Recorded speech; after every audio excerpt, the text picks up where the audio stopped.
Boa tarde, pessoal do Citei Cultura. Estamos aqui com o professor Jorge Tacchini e vamos falar um pouco sobre jornalismo digital, web jornalismo e cyberjornalismo. Boa tarde, professor. Boa tarde. A primeira pergunta seria: quais foram os impactos da primeira experiência de jornalismo digital no Brasil?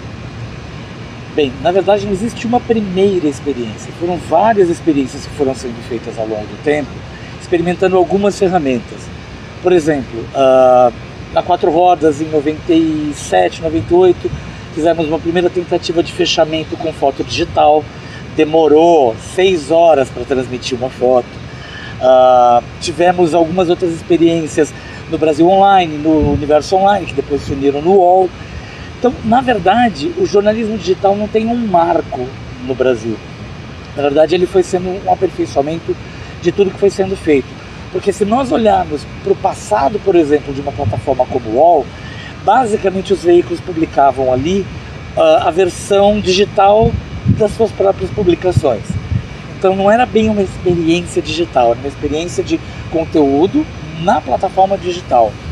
Acho que o conceito de web jornalismo ele começa mais propiciamente, tanto no Brasil quanto no resto do mundo, depois da virada, né, do ano 2000, 2001, depois do boom e do desboom da internet, que a gente viveu ali nos anos 2000, 2001, em que foi a primeira vez em que se pensou que, ok, é uma plataforma nova, nós temos que pensar em novas maneiras de fazer jornalismo. Então vamos pensar em produzir jornalismo para a web, para a internet.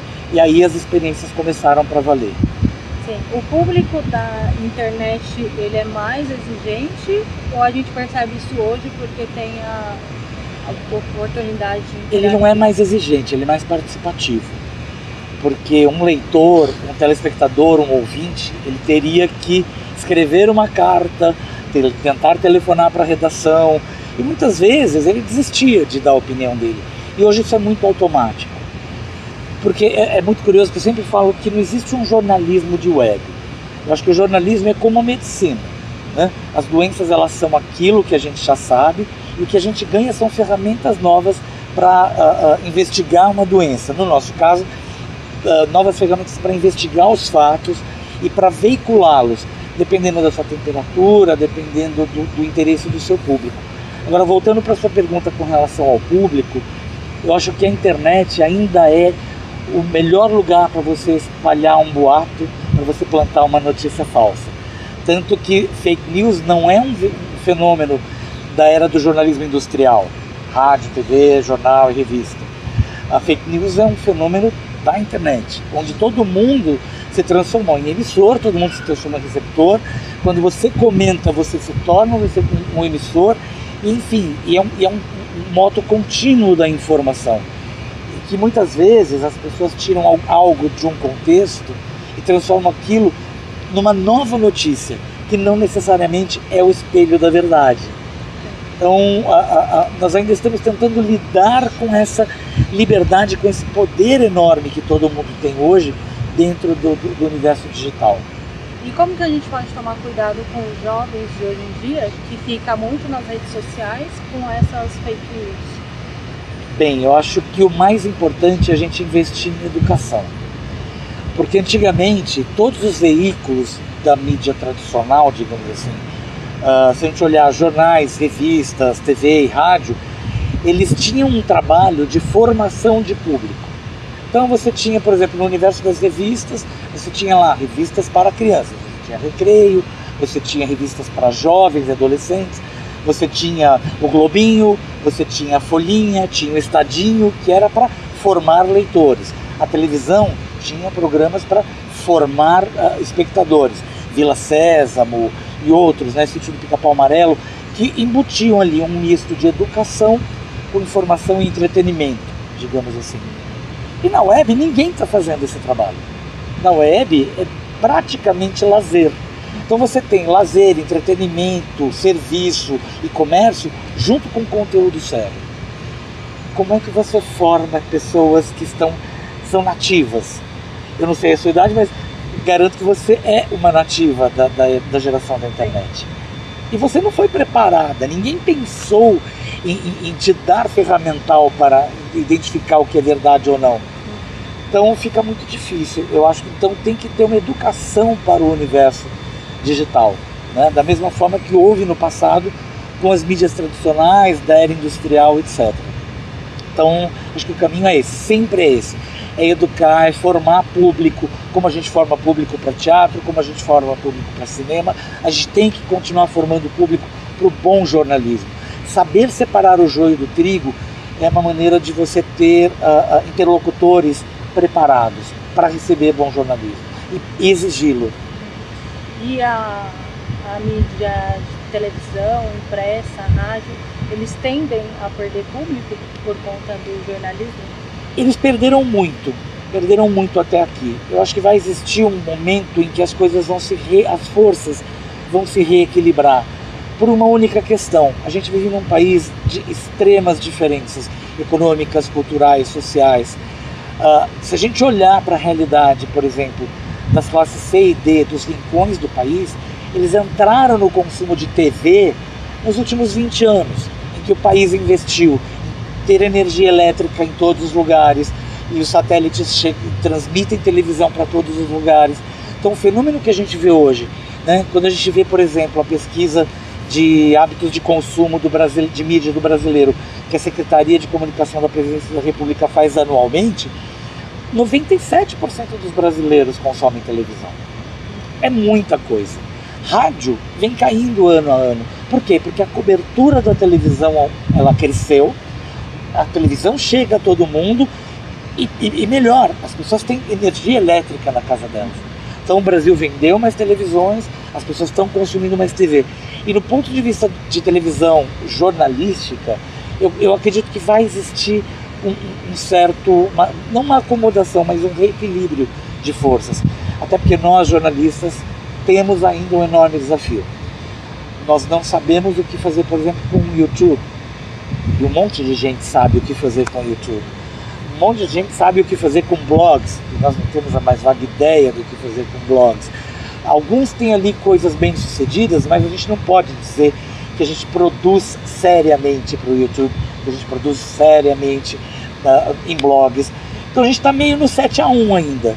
Por isso que eu acredito que as novas gerações de jornalistas vão reequilibrar esse jogo, que é levar bom jornalismo onde hoje impera a brincadeira, o lazer, o entretenimento.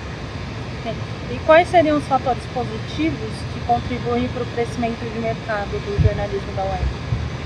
Eu acho que a coisa mais importante é a gente entender que na cultura web o modelo de negócios é diferente. Eu não preciso estar numa grande empresa, eu não preciso estar associado a uma grande emissora ou a um grande jornal. Eu posso produzir conteúdo de uma maneira muito simples. Uma câmera, 2 jornalistas e acabou. Você está produzindo conteúdo de qualidade com muito pouco subsídio, com muito pouco ferramental. Então, o que os blogueiros estão conseguindo hoje, na verdade, é algo extremamente importante para nós jornalistas entendermos que nós podemos produzir. É o nosso modelo de negócio. A gente tem que ir atrás dele. E a modalidade do web jornalismo participativo, ela provoca reconfiguração, ruptura ou conflito com o jornalismo das mídias? Ela compõe. Eu acho que o tempo da ruptura passou. Até porque, quando a gente começou a brincar de internet, todo mundo embarcou na ideia da interatividade. A Globo criou Você Decide e a partir dali a gente teve uma avalanche. Então você começou a ter repórter ouvinte, repórter espectador, enfim, todos os veículos começaram de alguma maneira a buscar a inserção do seu leitor, do seu ouvinte, do seu interlocutor, ou seja, do seu público na feitura. Isso obviamente reconfigurou muita coisa.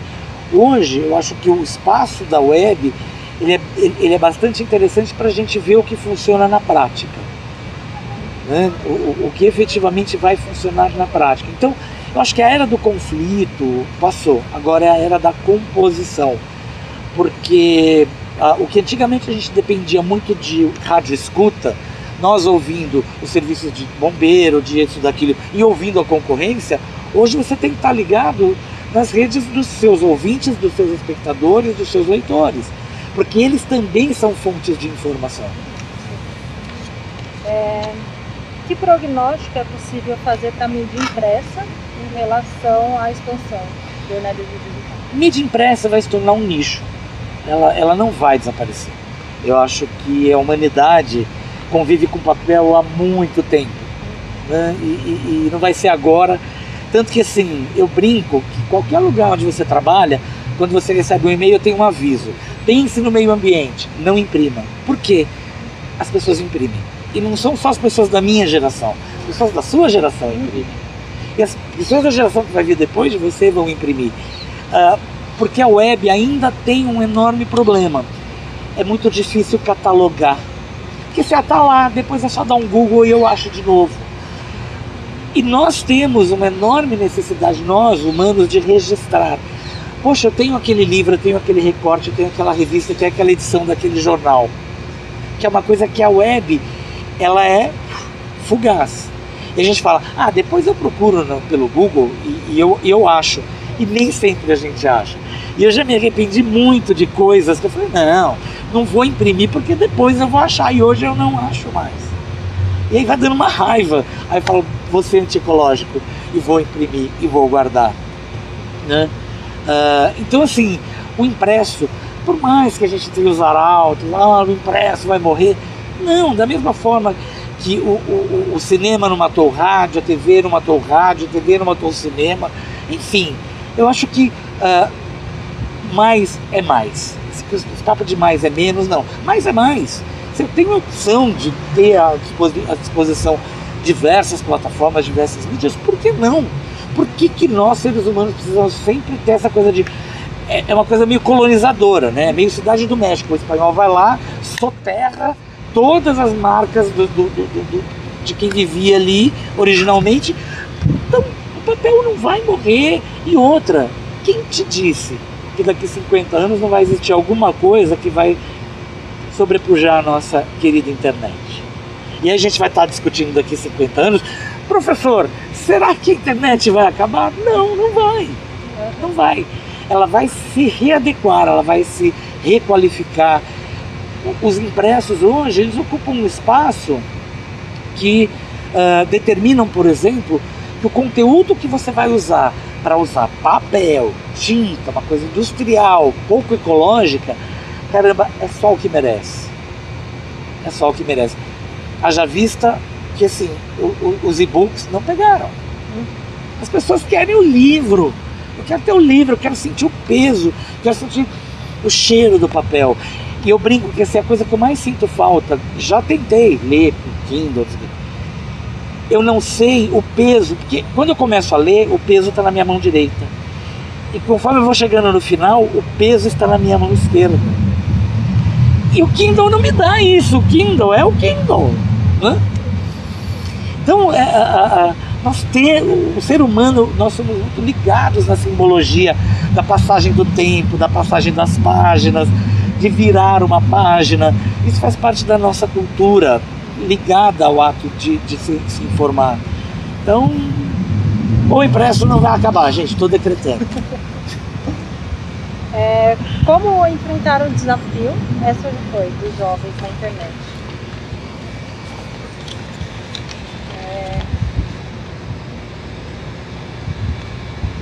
Recentemente que o Google lançou o robô jornalístico, que promete produzir até 30 mil notícias por mês. Nós já temos os robôs no New York Times, né? Já faz mais de 10 anos que se inventou essa tecnologia. E o New York Times já fez vários estudos. A maior parte dos leitores não sabe distinguir o que foi escrito por robôs e o que foi escrito por seres humanos. Eu acredito que sim, existe uma parcela do que é notícia, que é noticiável, que não demanda alguém que estudou 4 anos. Exemplo, o volume de trânsito da cidade de São Paulo. Os computadores já nos dão o número. Eu não preciso de um jornalista para ir lá e dizer 20 para as 6 da tarde da terça-feira, São Paulo tem 120 quilômetros de congestionamento. será que a gente precisa efetivamente disso? Eu preciso de manhã de um jornalista que estudou 4 anos me dizer que hoje o tempo na capital paulista será nublado com chuvas esparsas na região leste. Percebe que essa notícia ela é quase robótica. Uma cobertura de um jogo de futebol, a análise do jogo de futebol, ok, eu preciso de gente. A cobertura do jogo, quantas pessoas estiveram lá, o que aconteceu, eu tenho tecnologia para isso. Então, ao invés de nós enxergarmos o copo meio vazio, eu prefiro enxergar o copo meio cheio. Vai sobreviver nesse momento quem for jornalista de verdade e entender a ressignificação do que é ser jornalista. Que é você ir lá, pegar os dados, por exemplo, de um Panama Papers e tirar notícia de lá e aprender a fazer jornalismo de dado bem feito, aprender a fazer notícia em profundidade, voltar, largar do jornalismo declaratório. Porque você ir lá, entrevistar 2 pessoas, faz um lead, abre aspas, fecha aspas, diz fulano, abre aspas, fecha aspas, diz Beltrano, dá os 2 lados, desculpe, o computador acho que vai fazer melhor do que a gente. Então não tem essa de que vai substituir o jornalismo? Não, substituir não vai. Vai só nos obrigar a cada vez mais pensar em fazer um jornalismo melhor, mais crítico, mais analítico, mais profundo e mais bem feito. Porque como eu disse, tem um monte de coisa que não depende de um bom jornalista. Depende de alguém ir lá e juntar. Em São Paulo, às 20 para 6, 120 km de trânsito, a via mais congestionada é a Marginal Pinheiros e a Avenida Paulista. Ótimo. O que tem de jornalístico aí? Porque isso é um fato, isso não é uma notícia. Eu sempre brinco com os meus alunos. Fato, né, não é notícia, assim como o ovo não é omelete. Você não abre a geladeira e fala, nossa, quanto omelete. Não, quanto ovo. Omelete é pegar o ovo, quebrar o ovo, temperar o ovo, bater o ovo, pegar na frigideira, botar na... E a notícia é a mesma coisa, é pegar o dado do trânsito e saber quais são os desdobramentos. Por que tem o trânsito? Por que o trânsito não se resolve? Sei lá, tem boas histórias no trânsito. Tem gente que dá a luz no trânsito. Tem gente que morre no trânsito. Então a gente deixou de olhar para o humano. Porque o jornalismo é o humano. A gente dá notícia de motoboy estatelado na marginal e nem o nome do infeliz a gente dá. Aquilo vira uma paisagem, vira nada. Onde está o jornalismo aí? Dizer que um motoboy sofreu um acidente na marginal, causou 20 km de congestionamento. Jura por Deus que alguém produziu esta caca depois de estudar 4 anos de jornalismo? Não foi meu aluno. E se for, eu vou dizer que nunca vi. Né? Não tem nenhum problema com isso. Então é mais ou menos por aí. É forçar a gente a olhar para o que a gente faz e sair do piloto automático. Do jornalismo digital, tem alguma especialização para o jornalista ou só a graduação? Tem. Eu acho que hoje a graduação, até por nós, como eu disse, vivemos num país também muito desigual, a faculdade tem a obrigação de criar um nivelamento mínimo entre todos os alunos. Porque se você sobe demais a régua, você elitiza. Se você baixa demais a régua, você vulgariza. Então, a faculdade, ela cria ali um conhecimento numa faixa intermediária. E a graduação, ela não tem como acompanhar a rapidez com que as coisas estão acontecendo. O ano passado, por exemplo, a gente teve a cobertura do Snapchat, da Olimpíada na Globo. Um ano depois, o Snapchat nem existe praticamente. Então, o que um ano atrás era a 8ª maravilha da cobertura jornalística, e eu achei a cobertura da Globo no Snapchat excepcional.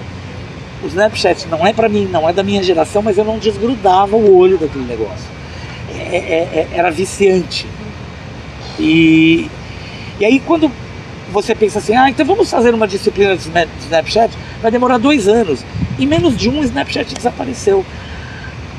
Então, a especialização, a pós-graduação, eu acho que ela tem que começar a olhar, além do jornalismo econômico, esportivo, político, cultural, voltar seus holofotes também para a formação do jornalista digital. Porque vou te fazer uma pergunta. O que você sabe de Excel? Sei o básico. Você acha que você consegue fazer uma reportagem de dados com o que você sabe de Excel? Não. Aí, minha pergunta, que disciplina você tiraria da graduação para colocar uma matéria de Excel e de jornalismo de dados em profundidade? O tamanho do cobertor é bem curto. Então, óbvio que as graduações têm que ter design thinking, tem que ter empreendedorismo, tem que ter jornalismo de dados, mas não dá para aprofundar na necessidade que a gente tem hoje. Imagine que vamos supor que eu mande para você os 11 milhões de documentos do Panama Papers. O que você faz com eles? Eu sentaria na calçada e choraria. Garanto que você faria a mesma coisa.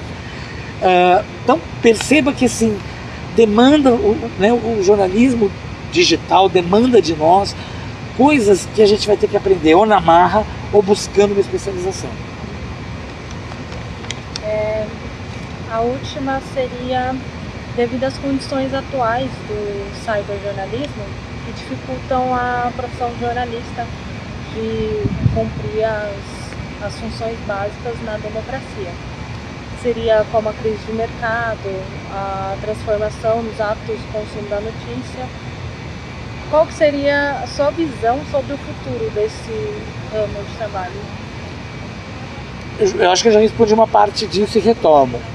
A gente entender que tudo bem, vamos continuar tendo jornalismo nas grandes empresas, nos veículos, nas televisões, nas rádios, jornais, etc.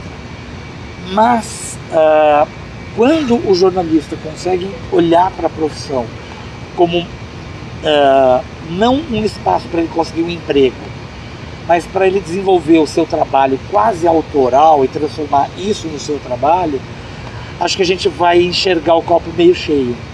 Porque a crise não é do jornalismo, nunca se produziu, nunca se consumiu, nunca se precisou de tanto jornalismo na história da humanidade.